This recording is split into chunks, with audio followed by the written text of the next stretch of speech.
Hello and welcome to journal number 8.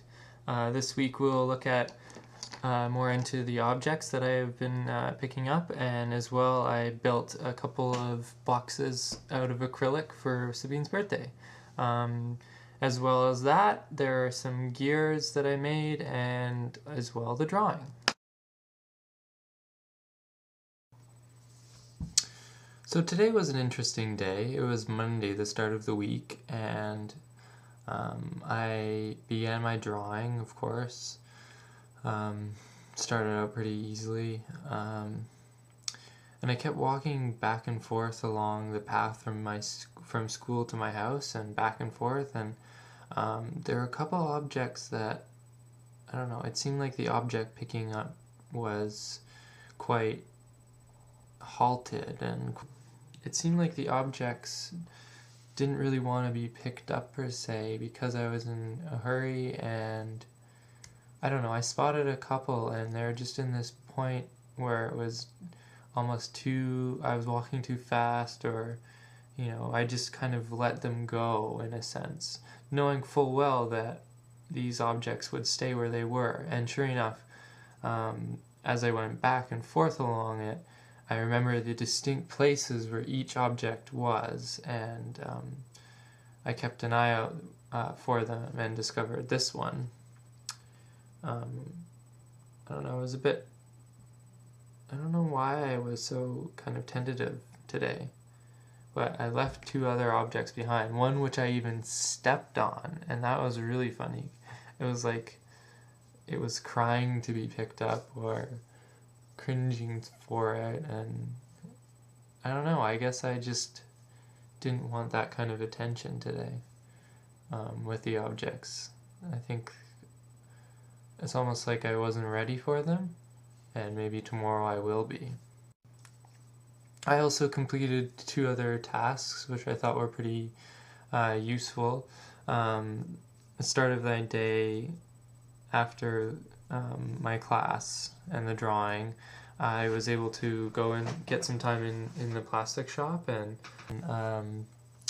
I had this kind of broken squirrel skull that I saved up, and it's all in pieces, and it's taken a while for it to get done because I've had so many other things, but I finally thought, it's Sabine's birthday coming up, she's always complaining about that I never get her anything, so I thought I'd do a big one this time, and coupled with this really wicked rat or mouse, this really wicked mouse skeleton. Well, it's more like it's a body of it, because the skin has retained all of its I don't know, it's dried out like a shell, a husk, and so it's a pretty interesting object in itself. And so what I did today was make two acrylic boxes and without tops, and in those boxes, the first one for the skull, because it was all in pieces, I had to take little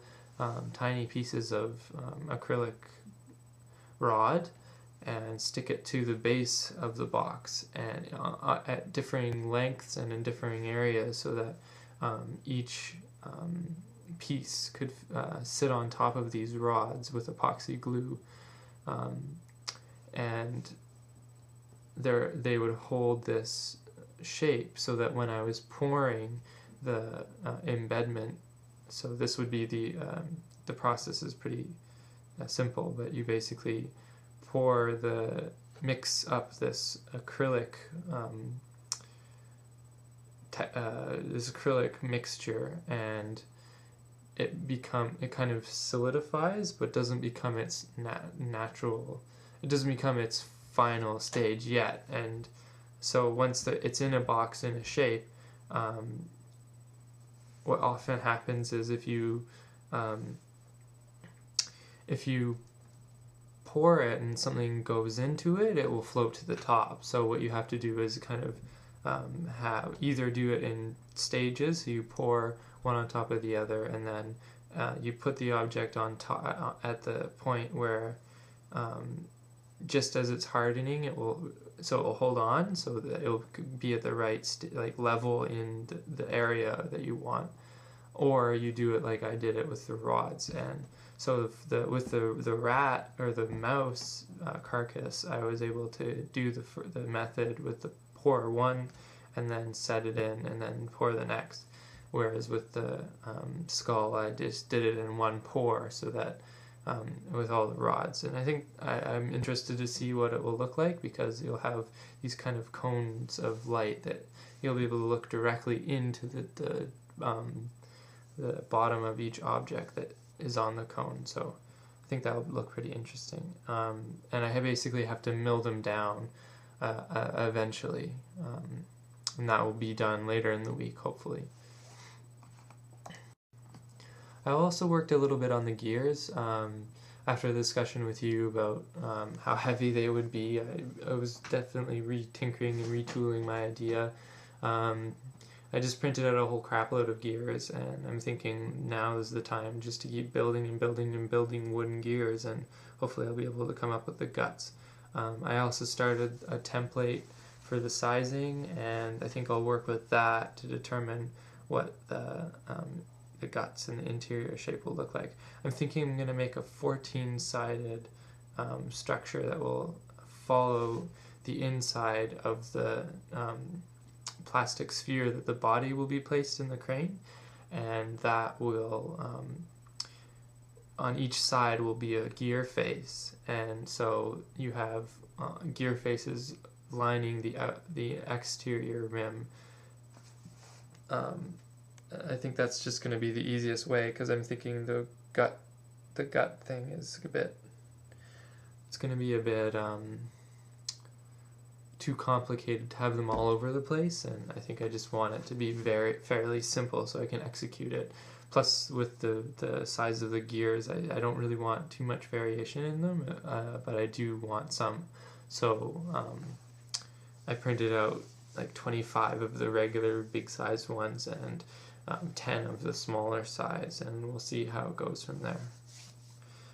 I also glued them on the board. I didn't get too far with that, but hopefully I'll have more to discover later on in the week.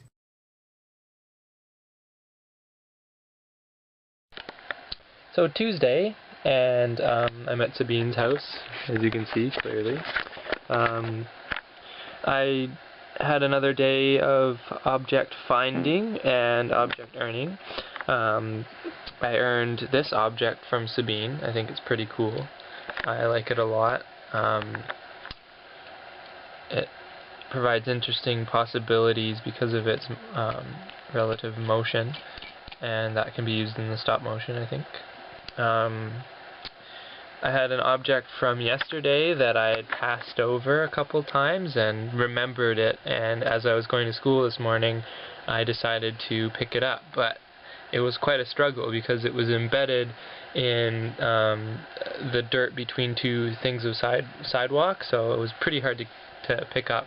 But I really liked the kind of shape of it and the design, and I thought it was all the way plastic, but as you can see, this is fabric. Couple more things. This piece of wood, which I thought had a really nice whorl pattern on it, and I don't know, I liked it. I don't usually pick up wood. And this pink block. Actually, on the way to school, I had noticed two other pink things, but because I had picked up the pink thing from the day before, I felt almost like maybe pink was getting to be too much of a color and I should stop. But then when I just happened to glance upon this cube, I thought, oh, kind of have to pick that up, so I did. The rest of the day kind of was more of an essay working and reading kind of day, so I didn't get much physical work done. I did do a lot of work on my drawing, and it's probably the farthest it's been for working on it, like 2 days. It's pretty much been almost 2 days straight of drawing, so I think this is the farthest I've gotten so far in in a week. And it's also really changed the way that I draw, I think, because I've started to get bigger and more geometric and away from the disease somehow. And you can see some of what I've been doing. Hopefully it will expand and get more to these kind of shapes, and I kind of like that. But also I want to integrate the disease pattern a bit better somehow.